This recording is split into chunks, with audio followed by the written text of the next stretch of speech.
Alákànjí alákànjí o Àkànjí Àkànjí o alákànjí o.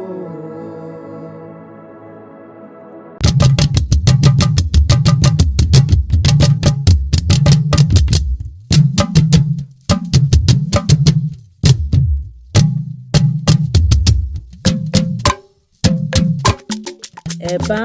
ń kálákànjí o ẹ̀bá ń kálákànjí o wá gbogbo èrò tí ìrèlú Ẹ̀gbá ẹ̀bá ń kálákànjí. Ẹ̀bá ń kálákànjí o ẹ̀bá ń kálákànjí o wá gbogbo èrò tí ìrèlú Ẹ̀gbá ẹ̀bá ń kálákànjí. Bó bá wo olúgbọ́n kó jíire àgúnlá o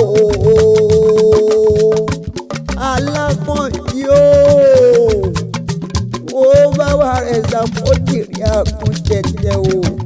bóyá bá mi jákò nígbà tí jíire àgún ṣe bó ṣe. Alákànjí gbéra ńlẹ̀ òdìdí ẹni bí ni làájọ èmi dire ogún àgbáyé tí ò ṣe fọwọ́ pa àrùn káyé ìmọ́lẹ̀ Olúwa dá mi pé olóríire ọmọ. Alákànjí làmí lágàn òní ṣòfò láyé tó wá ọmọọba ní òní ṣẹrú orí ọ̀fẹ́ sí ọmọ ọ̀sọ̀ láwọn gbọ́ ṣẹ̀ṣẹ̀ lọmọdé yọ̀fẹ́ yẹ nkárá yóò tẹ́wọ́ gbọ́ kó lulú ọmọ. Òkìkí ló fẹ́ kó lókìkí jù mí lọ ògo ló fẹ́ kó lógo jù mí lọ. Ọmọ òye náà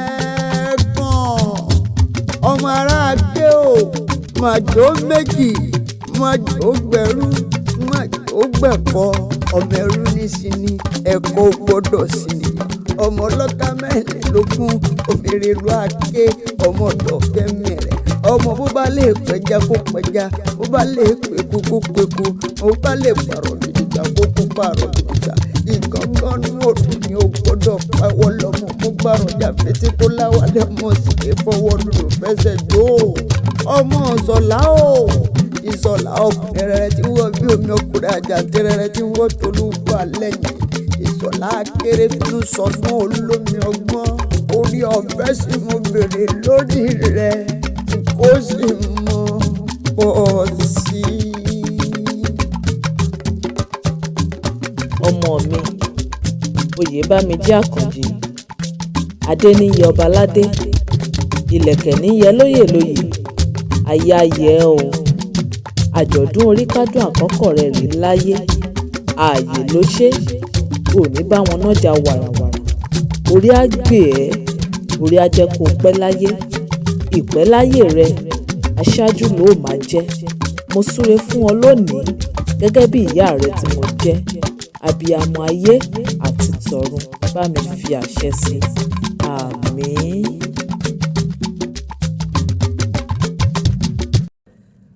Ẹ ṣé gan gbogbo ẹ̀yin olólùfẹ́ wa pátápátá dúpẹ́ lọ́wọ́ yín nígbà tá a parí service tá a lọ ṣe Thanksgiving birthday Oyèbámijì Àkànjí Declan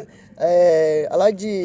Sabiru Aláwìyé wọ́n pè wá pé àwọn fẹ́ host wa ọ̀dọ̀ wọn ní à ń lọ yìí tá a ti dé ọ̀dọ̀ wọn yìí ìyẹn ọ̀dọ̀ bàbá gbàgede ìmọ̀ villa nígbà tá a débẹ̀ àwọn rèé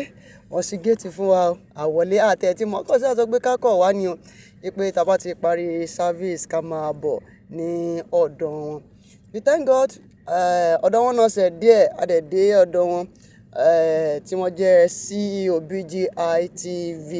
ní ìlú Abẹ́òkúta online TV nígbà tá a máa débẹ̀ ìyàlẹ́nu láre o kódà wọ́n ti pe pati kéèkì rèé ure Àkànjí ẹ má bínú ẹni tó ṣe kéèkì ló sọ pé ó ṣe mistake Àkànjí at one wọ́n ti fi lépọn tí wọ́n ti fọ̀nà roka lọ́tún àti lósìn ọmọ mi lẹ́rí tó ń kí wọn yẹn ìyàwó mi náà nìyẹn tó ń kí Alhaji bàbá gbàgede ìmọ̀ TV ẹ wá rí ọ tún ti pe àwọn ọmọdé lọ́tún lósìn gbogbo mọ̀lẹ́bí wọn ti pè wọ́n ni wọ́n ń jó pẹ̀lú ọmọ mi yẹn àti ìyàwó mi ló wà láàrin ọgbà yẹn ọjọ́ láti wọ́n jó lósìn bẹ́ẹ̀ ẹ ti rí wọn èmi rèé a ṣe géèmù díẹ̀ nígbà tí mo dẹ̀ ṣe géèmù tán èmi náà yára jókòó fẹrẹsẹ yá mú snap ara mi mo mú snap ìyàwó mi náà àtọmọ mi oúnjẹ fàájì ẹ wo adúpẹ́ pàtàkì big thanks to Alhaji BGI TV.